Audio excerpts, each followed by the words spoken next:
Meu nome é Rafael, tenho 37 anos. Hoje eu sou casado. A Cris, ela tem uma filha, Carol. A gente mora em Campo Bom, no Rio Grande do Sul. Meu nome é Paulo Sérgio Ferreira. Tenho 42 anos, policial militar. Bom, a questão do sono, ela apareceu agora que a gente começou a morar junto. Então, tu tem alguém do lado a quem tu incomoda. Trabalho de noite, descanso de dia.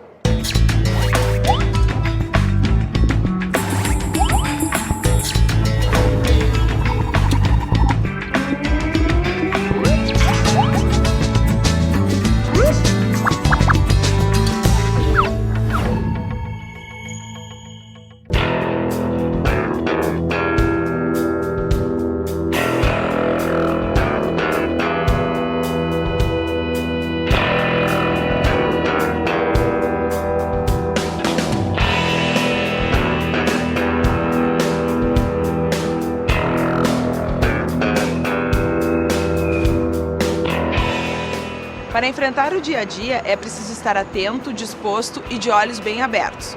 O nosso corpo está programado para descansar à noite e ficar alerta durante o dia. Enquanto dormimos, nosso organismo realiza uma série de processos importantes. Regula a temperatura corporal, poupa energia e ajuda a fixar a nossa memória. Quem não dorme bem pode sofrer de estresse, ansiedade, falta de concentração e mau humor. Se o sono vai mal, imagina o esforço para encarar o dia a dia.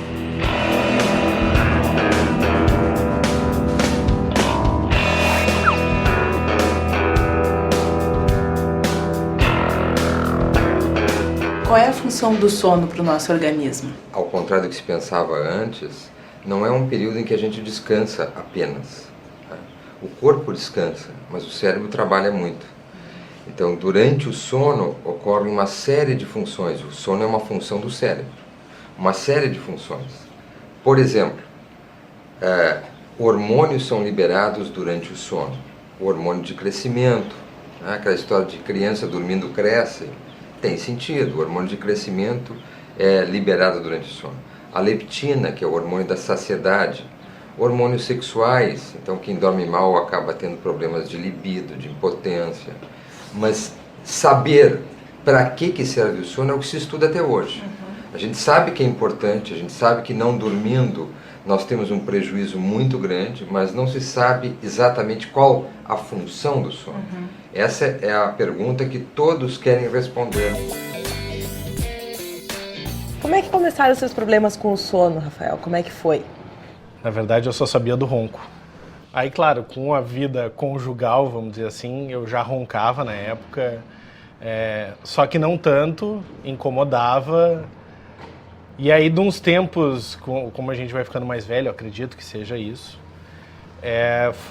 o negócio foi se intensificando, assim, até que chegou ao ponto em que eu não dormia direito, porque eu ficava com medo de roncar e com medo de ter apneia e de acordar minha esposa. E ela não dormia por causa do meu ronco e da minha apneia, com medo que eu tivesse alguma coisa. Quer dizer, então tu sabia que roncava e aos poucos tu começou a perceber que aquilo era um pouco mais grave do que só roncar. Exatamente. Tu já começou a perceber que parava de respirar. Sim. Quando é que tu procurou tratamento pro sono? Foi minha esposa que procurou. O que ela dizia que levou vocês a procurar, então?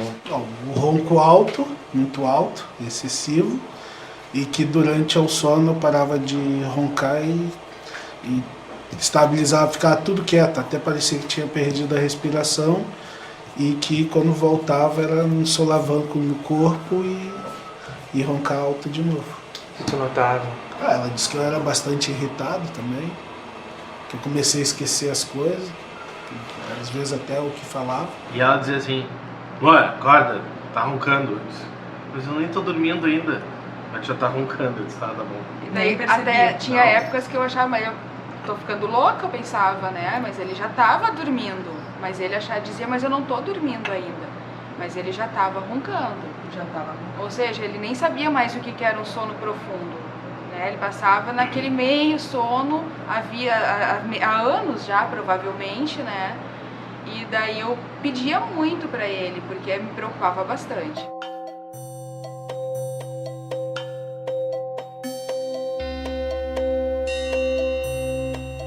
distúrbio de sono mais comum no laboratório de sono é a apneia do sono.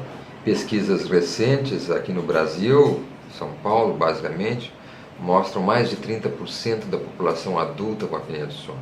Síndrome que se caracteriza durante a noite por sintomas diurnos e noturnos. Durante a noite, roncos, pausas ou paradas respiratórias, acompanhadas de engasgos, despertares, vários despertares, micro despertares. Às vezes, quase sempre o paciente não percebe esses despertares, mas ele acorda para poder respirar. E durante o dia, cansaço, sonolência, irritabilidade, né?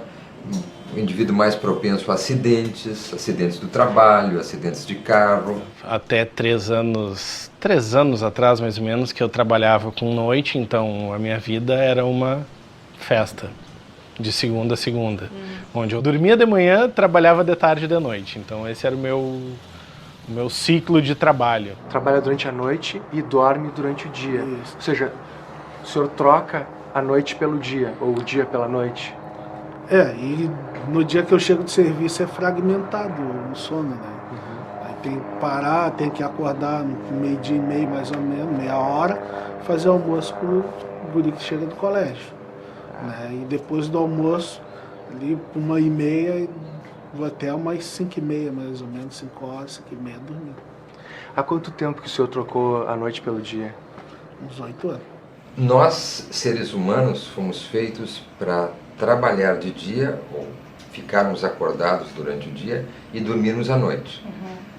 Tudo que é diferente disso é artificial e não é saudável. Então, o trabalhador de turno, ele não tem um trabalho saudável. Então, o que acontece com esse indivíduo? Ele acaba usando mais estimulante, café, refrigerante, chimarrão, seja o que for, para evitar o sono. E de manhã, quando ele vai dormir, aqueles estimulantes ainda estão fazendo efeito, a luz está fazendo efeito, a temperatura alta está fazendo efeito, então ele tem dificuldade para dormir. A baixa luminosidade sinaliza ao cérebro que é hora de dormir. Isso acontece porque com pouca luz produzimos a melatonina, um hormônio natural que funciona como um regulador do sono.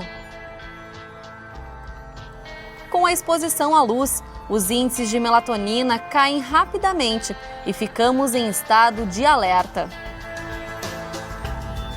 Na rotina ideal do indivíduo que trabalha nessas circunstâncias, que eu sempre recomendo, e é a mais recomendada, é que o indivíduo, ao chegar em casa, ele não durma, certo? Por quê? De novo, porque eu falei da luz, da temperatura. Então, que ele de manhã faça ou uma atividade física, vá ao banco, pague as suas contas, ao supermercado, ajude as crianças, seja o que for, e deixe para dormir à tarde. Por quê? A chance dele ter um sono mais longo é maior e, ao mesmo tempo, ele vai ir para o trabalho descansado.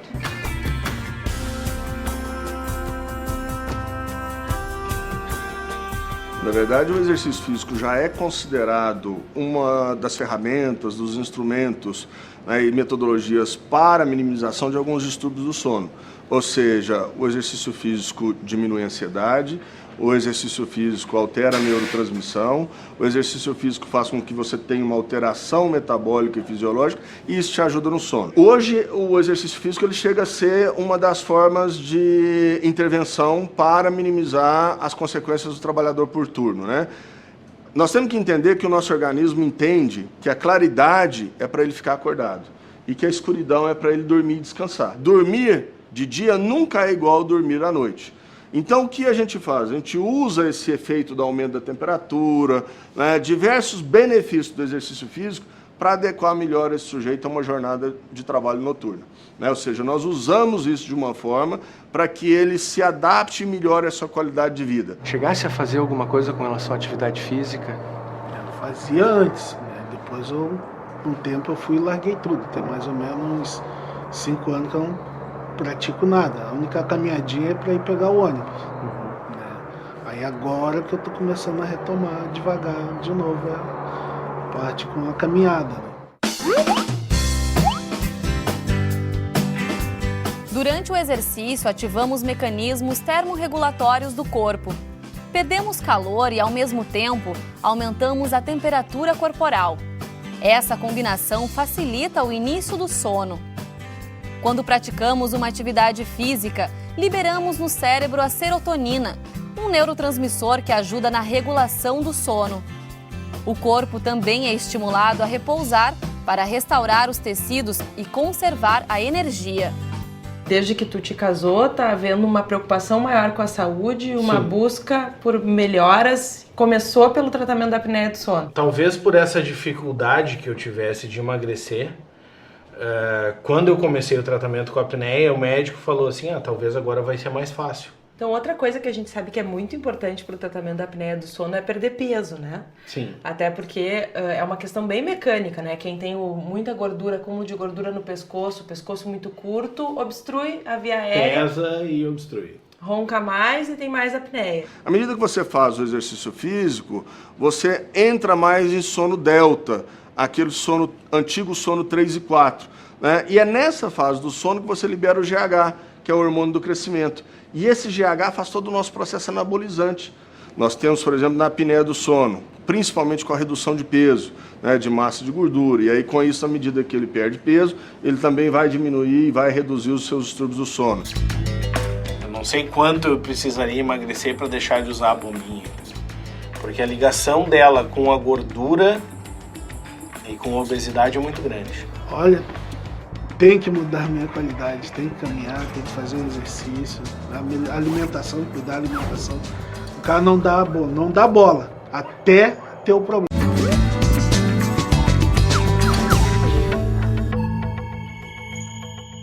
Sentir sonolência durante o dia pode ser sinal de algum distúrbio do sono que muitas pessoas nem sabem que tem.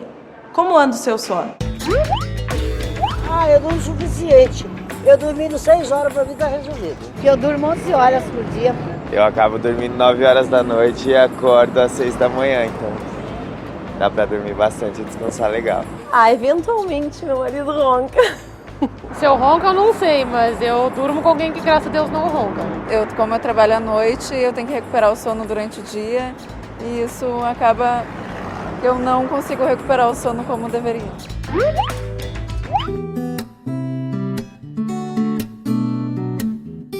Existe uma maior competitividade, existe essa questão da disponibilidade e do estímulo a você ter atividades 24 horas por dia.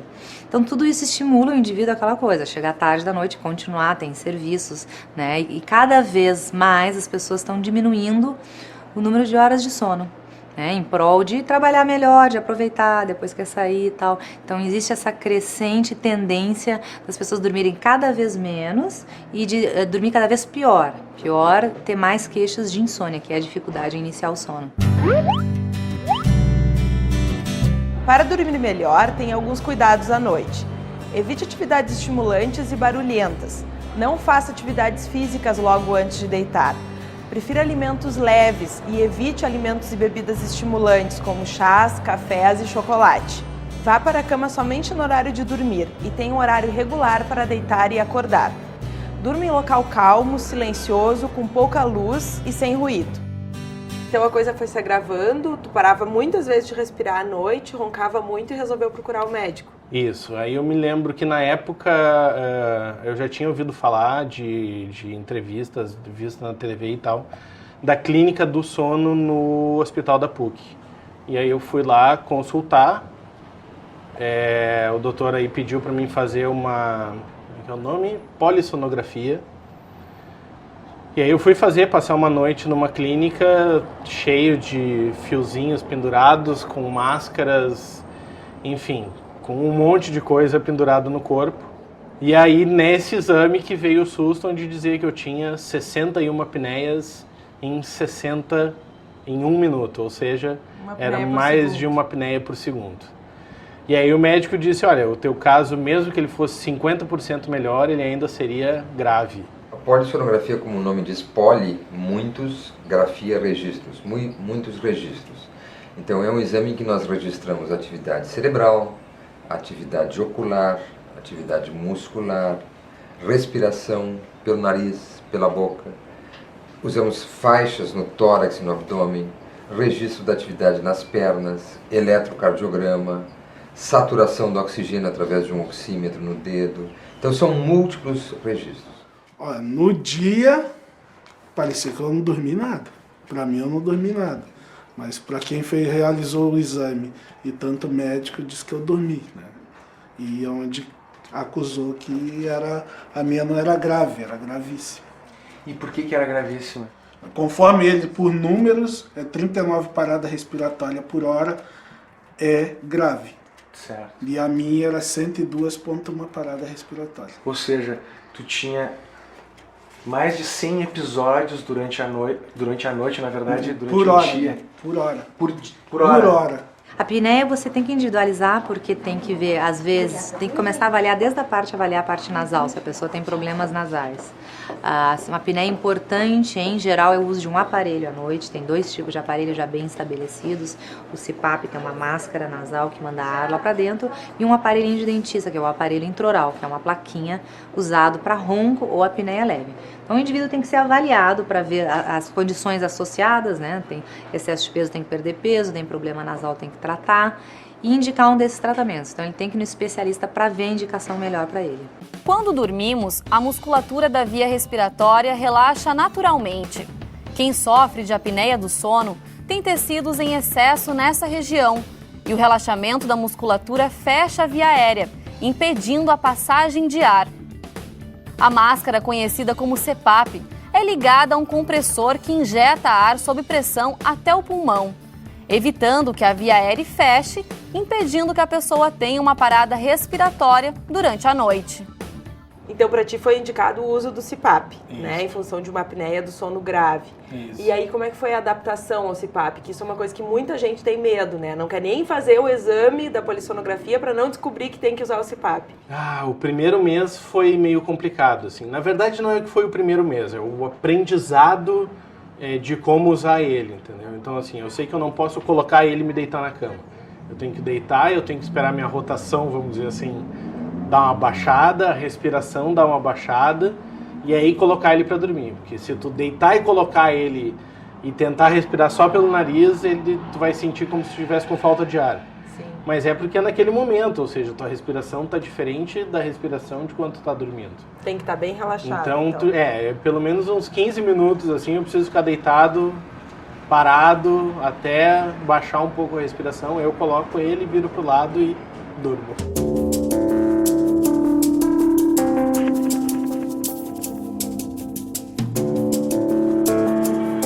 Então esse aqui é o teu CPAP. Isso. É o meu robozinho. Teu robozinho. Anda comigo para cima e para baixo, tem uma alcinha. Aqui onde fica grudado é a parte onde sai o ar. Aqui ele tem é onde ele puxa o ar, na verdade, tem um filtrinho. Tem um filtrinho ali, de vez em quando tem que tirar, dar uma espanadinha, dar uma batida nele, não precisa lavar nem nada. Essa aqui é a mascarazinha que eu uso toda santa noite para não roncar e não ter apneias. Né? Depois que a primeira vez tu fica olhando isso, eu disse, como é que eu vou botar isso na cabeça? Aí depois já vira automático, fica bem bonitinho, ajustadinho. No começo, sim, é incômodo, filho, fica meio incômodo. Né? Aí depois, com o tempo, uns 10 dias já estava tranquilo. Te adaptou bem? Me adaptei bem rápido. E valeu a pena? Valeu. A primeira noite, lembra? Não. Eu dormi a noite inteira, sem acordar, porque eu estava realmente exausta. E aquela noite, eu dormi a noite inteira, quando eu acordei de manhã eu pensei, eu sou outra pessoa agora. Porque eu dormi. Então o tratamento da apneia foi pros dois. Foi. Eu sempre digo pra ele. Por isso que ele não larga mais a maquininha, porque pra mim, assim, foi um sono tranquilo, uma noite inteira, foi assim, depois de tanto tempo, foi alguma coisa, foi muito especial, assim. Sim. Porque era muito ruim a irritação que eu sentia durante o dia, o cansaço que eu sentia durante o dia, mais a irritação me incomodava. O cansaço, depois que tu tá acordada, tu vai, mas acordar era difícil Porque geralmente eu pegava no sono. Na verdade, todos quando aqueles ele... sintomas que a gente conversou em que eu deveria ter por ter apneia, eu não tinha. Ela tinha os Mas sintomas ela da tinha... apneia no teu lugar. A pessoa diminui a disposição, tem sonolência, profissionalmente a performance começa a diminuir, está um pouquinho mais irritado, né? Tem questões do humor, depressão, ansiedade, e tudo isso sim pode ser decorrente da apneia do sono ou um outro distúrbio do sono. Mas às vezes o indivíduo não se dá conta porque, como eu falei, no decorrer dos anos a pessoa acha, não, eu estou preguiçoso, tal, eu estou deprimido, e muitas vezes é uma apneia do sono que ele não dorme, por mais que ele ache que ele durma, né, mas ele fica com sono superficial a noite inteira, ele não aprofunda. Então a pessoa não sabe, mas eu durmo 8, 9 horas, mas aí você vai fazer o exame e ele não atinge nunca o sono profundo. Então, lógico que no dia seguinte ele acorda irritado, profissionalmente começa a ir muito mal, concentração, humor, tudo começa a ser prejudicado, então ele tem que ser avaliado. O que mudou na tua qualidade de vida, Rafael, depois de ter começado a usar o CPAP? Principalmente a questão de estar mais desperto, de estar mais ativo, de estar mais acordado durante o dia, principalmente para a questão do trabalho, a questão de estudo e as questões do que fazer em casa, entendeu? A gente sempre tem coisinha para fazer, um parafuso para arrumar, uma lâmpada para trocar, alguma coisinha assim. E antes realmente eu não tinha vontade de fazer absolutamente nada. Trabalhava por ter que trabalhar, estudava por ter que estudar, mas era sempre um martírio, vamos dizer assim. Tu notou alguma diferença no corpo depois do início do tratamento com o CPAP? Olha, na minha cinta apareceu 5 furamentos. Perdeu esse peso. Tá. E por que tu acha que tu perdeu o peso? Provavelmente porque a ansiedade diminuiu, né? A pessoa que tem um distúrbio do sono, que não dorme bem, ela acaba apresentando uma grande fragmentação do sono durante a noite e isso acaba trazendo para ela, né, mau humor, irritabilidade e, principalmente longitudinal, um déficit do seu sistema imunológico. O seu sistema imunológico vai lá para o chão e você fica mais gripado, você acaba não respondendo muito bem a qualquer adversidade. Dormir mal pode atrapalhar o desempenho sexual? Então, a apneia do sono, sim, pode aumentar o risco de doenças sexuais, pode levar à impotência, né? Dependendo do grau da apneia, dependendo há quanto tempo ele está tendo apneia, pode levar, sim, à disfunção sexual, entre elas a impotência. Assistir televisão no quarto atrapalha o sono? Pode atrapalhar, depende da sensibilidade individual. Para quem tem tendência a ter insônia, principalmente, sim, o ideal é evitar. Toda pessoa obesa dorme mal? Não, não necessariamente, mas é maior a prevalência de distúrbios do sono, sim. O cansaço prejudica o sono? Não necessariamente, né? O cansaço da pessoa dormir pouco, muitas noites, pode prejudicar o sono. Depende da causa do cansaço. O cansaço tem várias causas, desde depressão, uso de remédio. Dormir mal aumenta o risco de hipertensão? Tem diferentes mecanismos, né? A apneia do sono, o oxigênio abaixa cada vez que tem apneia. Quando o oxigênio abaixa, aumenta a liberação do simpático, aumenta a arritmia cardíaca, né? A apneia tem várias causas que levam ao aumento da pressão. E dormir pouco porque representa um estresse, né? O indivíduo aumenta também a ativação do simpático relacionada ao estresse, a questão da adrenalina e tal. E com isso, com o passar do tempo, aumenta o risco de hipertensão. Eu não sei quanto eu precisaria emagrecer para deixar de usar a bombinha, entendeu? Porque a ligação dela com a gordura e com a obesidade é muito grande. Que a primeira concepção de saudável, para mim, é estar feliz, né? Porque não adianta eu estar saudável fisicamente se a minha cabeça não está feliz.